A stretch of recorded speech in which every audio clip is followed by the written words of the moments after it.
All right, so should we start? Wow. Okay. Well, slow down. I know it's Stone. I get it. You're anxious. You want to get the Stone. Listen here, sir. I want to start the damn video. There's a beer. There's a beer sitting right here, and I want to drink it. Okay, I want to drink this beer. You guys can shove about video. I'm just kidding. Anyway. Whenever you're ready. So on this episode, welcome everybody. We are going to do the Stone Scorpion Bowl IPA. Now, I would read off on the back, but it looks like they put a whole freaking their life storybook on the back, so I won't read that. But instead, I'll give you a little bit about this thing. It's a Stone IPA, 7.5% alcohol by volume, 76 IBUs, and it comes in can, draft, or bottle. So a quick recap of it. To create a recipe so tropical and fruity without the addition of fruit was no feat of our team. They took floral and citra notes from the Mosaic, Laurel, and Mandarina Bavaria hops to dish up a mouth-watering fruit punch to the palate. There is no lead to light this one. It's already on fire, and it was released 2 years ago. So let's drink up.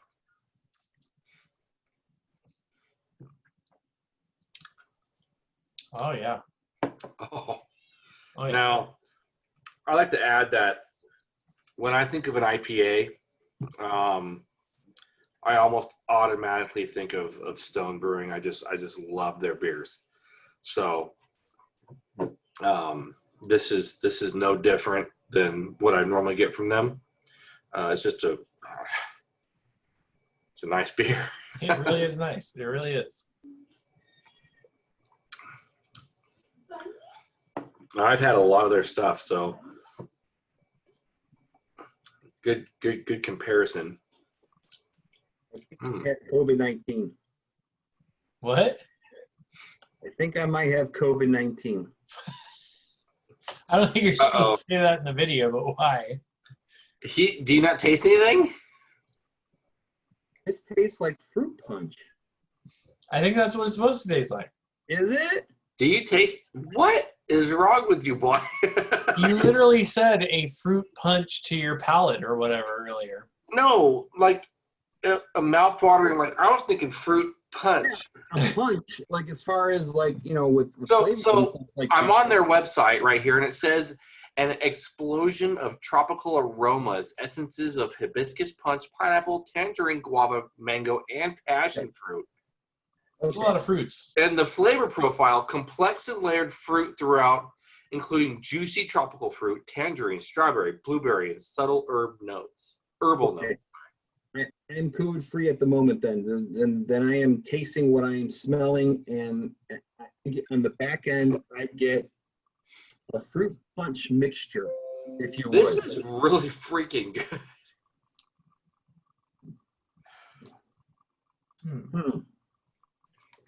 That is probably the berriest of IPAs I've ever had. I'll be honest. I can agree with that.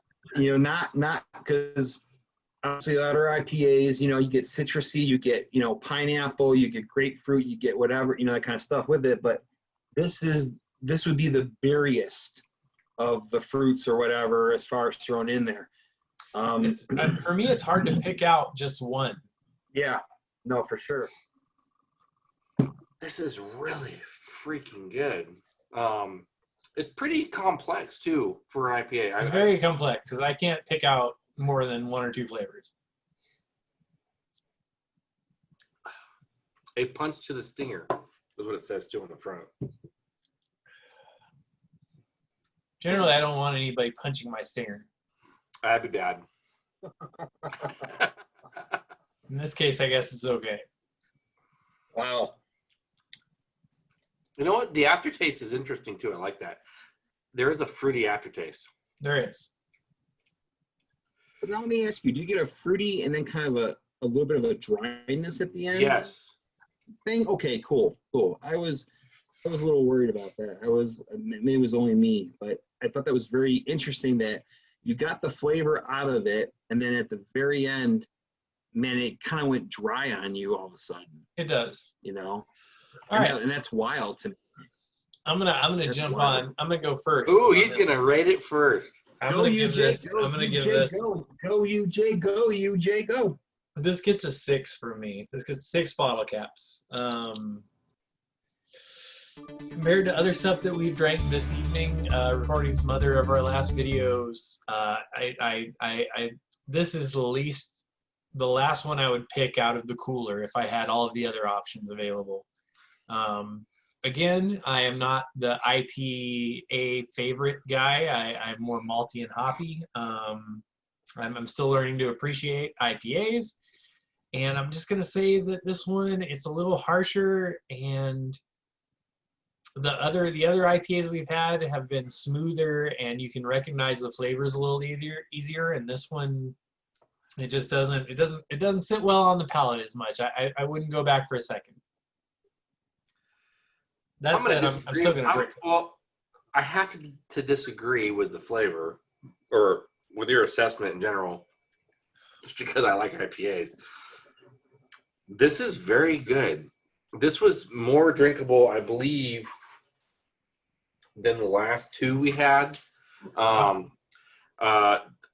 put it even ahead of the first beer. Oh wow, that was a really great one. That was the tower. As far as IPAs go, I really, really like this one. I'm giving it an 8.5. Wait, what? 8.5 bottle caps. 8.5. Okay, 8.5 bottle caps. What do you give it, Mayhem? Mayhem is just like, I think his might be lower than mine.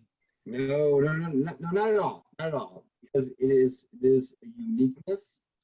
I appreciate the fact is that, again, it's different aromas, different flavors of the fruitiness and stuff like that versus, your traditionals that you're used to having and that kind of thing. I appreciate the fact is it's not they didn't go the floral route, the piney route and stuff like that with it. So, with it, but at the same time, whatever, to say that it's better than the first couple that we've recorded already in our previous episodes or whatever, I disagree. Stone makes a great product. There's no question about it. I mean, they are a staple out there of, the California brews and stuff like that. So we appreciate Stone to no end with it, and not because, they're paying us in any way, shape, or form. But the fact is that I wouldn't sit, I'm in the middle of a road between your assessments, both of you. I would say it's a 7 bottle caps. It's a decent beer. There's no question about it. I agree with UJ there that I would not pick this out first in the fridge and stuff like that at a party, at a social gathering. I would look for other things kind of first. At the same time, though, is that if you're going to give this to me, complimentary and stuff like that, I would drink it and be very happy. It is not that kind of a beer that I would shy away from. At the same time, I would not be that beer that I look for first. It would definitely not be the one that I want to say, hey, that's the one I want. That's my go-to right there for it, But again, it's a good, solid beer. You can't go wrong with it.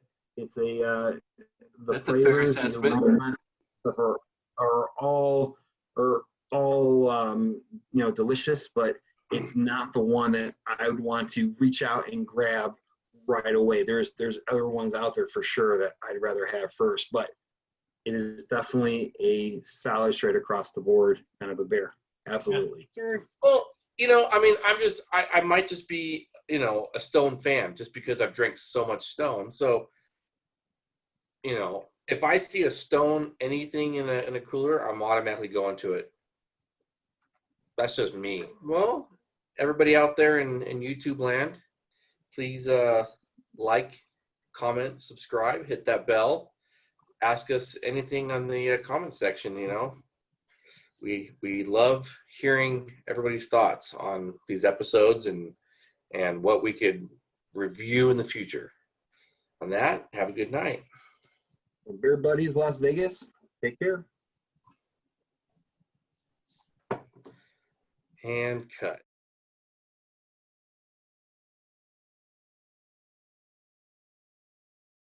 Ha ha ha ha ha ha.